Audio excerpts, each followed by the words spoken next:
Hey guys, Redneck Tractors here, and I have got another big not big update, but an update to yesterday's video. As you guys know, yesterday I got my engine mounted, the front axle mounted, and I was mocking up the gearbox.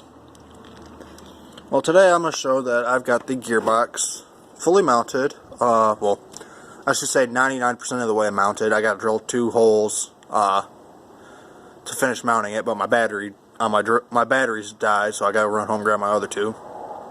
But I wanted to show that I've got the linkage attached. I didn't even have to shorten it like I thought I was going to have to. I may have to bend it so it comes in more of a straight angle here. I'll know more once I replace this tie rod end with a heim joint, because let's see, turn it the other way, trying to get it where it's slack. You may be able to see the up and down, but there's a lot of side to side too. It's just hard to show with no steering wheel on because I don't have any real leverage on there. I'm just grab that shaft and try and turn it. But all the mount consists of is I want to say it's a 3/16 steel plate, welded in here. I just welded here and here, and then here is a 1/4-inch steel plate welded like this. I think it's right in here and up and then across. So it kind of tease it off, so it should be strong. The only bad side is it was a pain in the ass to weld because there's like no room underneath. So I'm not sure how well the welds on this support bracket are. So if they do break, the plan is I'm going to take this plate out and I'm going to take this out. And what I'm going to do is I'm going to build the same style but also with another plate here. And then I'm just going to bolt it to this. That way I can weld this piece, these 2 pieces, and the new piece that's here outside of the tractor, where it's easy to actually weld on everything. And then I'll do that, and then I'll just drill 3 or 4 holes probably and bolt it in. But we'll see how this holds up. I've got plenty of room everywhere. Clutch and brake work. I did have to cut this. I didn't want to, but let me see. Let me see if I can prop the phone up here. Sorry guys, we're constantly propping you guys up. I don't have my GoPro, my phone is acting up with GoPro videos, I should say. So I have to use my phone to record, and I don't have a holder on my tripod for my phone, so this is what I gotta do. But there's all the way that way, just barely clears here. Got about 3/4 of an inch or so of clearance there. Turn all the way to the right. You see the pedals. That's a little back. I'm hoping it doesn't get in the way with hitting the brake and clutch. I won't know until I actually sit on the tractor, and right now that's a no-go. I've ripped pretty much all my wiring out because the starter solenoid was underneath the wiring, and starter or winch relay and stuff like that.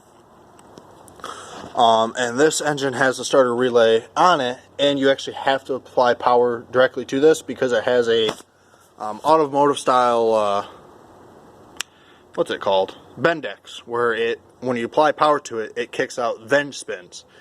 So I decided, alright, I gotta redo this. Plus my kill wire, which was a short one, because it went here on the Vanguard, it's all the way over on the front on this side, so I gotta run that. So I was like, alright, I gotta change wires up, a couple wires up that are kind of buried in the harness anyway, so I'll just rip the wiring out and redo it. Plus, I didn't have to worry about catching wires on fire while welding. I also removed my fuel line, that little barb right there. That's my fuel line barb. That's a 4-gallon tank. I want to say it came out of a Cub Cadet. I think that's what my buddy Sam told me. He gave me that tank. And I'm glad they took it because 4-gallon tank is nice. And then I'm really glad I took it because I've heard these 32 horse V twins are power or gas hungry. Which I don't care because my 16 horse, while it wasn't too bad on fuel, I could easily go through 2.5 gallons of tank and a 2 to 2.5 gallons of fuel in one trail ride, and that's only a few hours.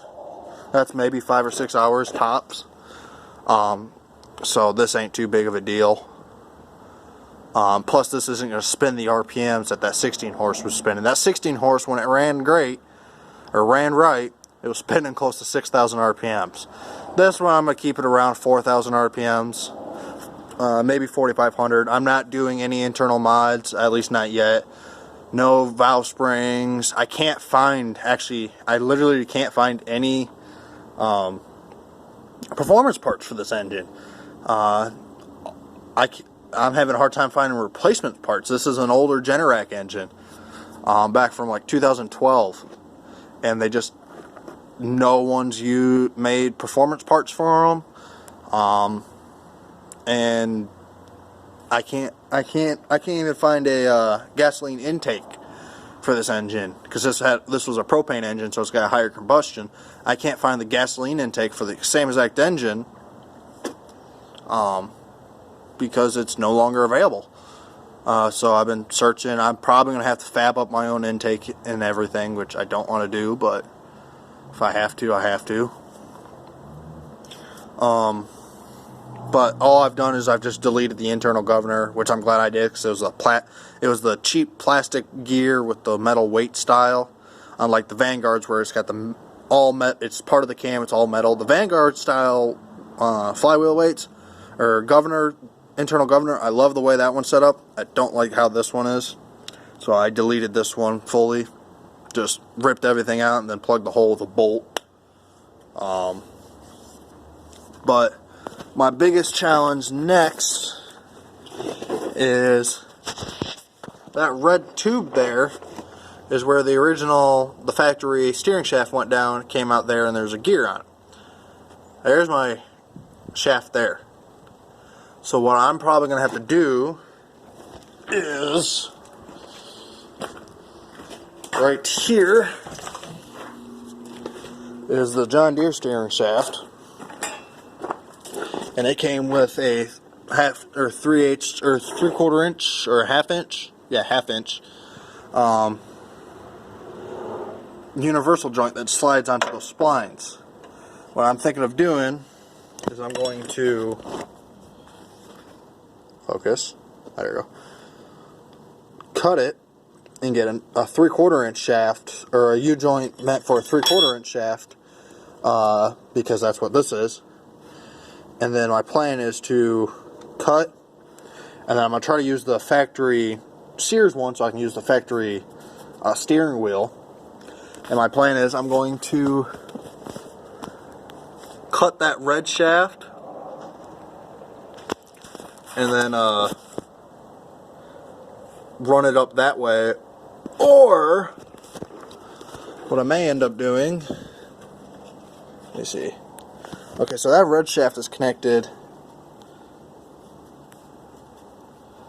only to this plate here. So if I cut it, that whole shaft comes out. What I may end up doing, no, never mind. I was thinking of running a chain and sprocket from this shaft to that one with a fixed tensioner for my steering, but they're at different angles. So I probably won't be able to do that, but I'll have to more likely pulled this upper grill section off, or not grill, console section off, and make up my own bracket that goes up and over from this one to hold the steering shaft, so I can put a couple bearings in there and then do the U-joint up to it. Because now that I realize that this stub shaft here is gonna come out the moment I cut it, I'm gonna have to cause there's where I'm talking about. There's no supports onto it, it's just a thick piece of tubing down there. I'll have to cut it and just do a little bit of fab work myself. Alright, well, I just wanted to give you guys an update video. Engine's not bolted in, as you can tell. I've just got the 3 of the bolts putting it in the holes so it's oriented right and lined up right. But I gotta tighten everything down. That's why when I move the hood, moves that because the hood is attached right there. I gotta redo that a little bit, but just want to give you guys an update. Definitely worth the trouble. Steering's already 100 times tighter, and then on top of that, this gearbox is adjustable.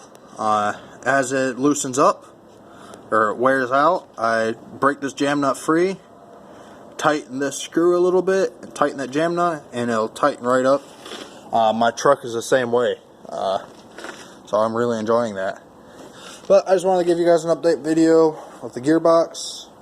Still, I haven't figured out exhaust and intake yet, but I figured it's worth the video. Thanks for watching, guys. Redneck Tractors out.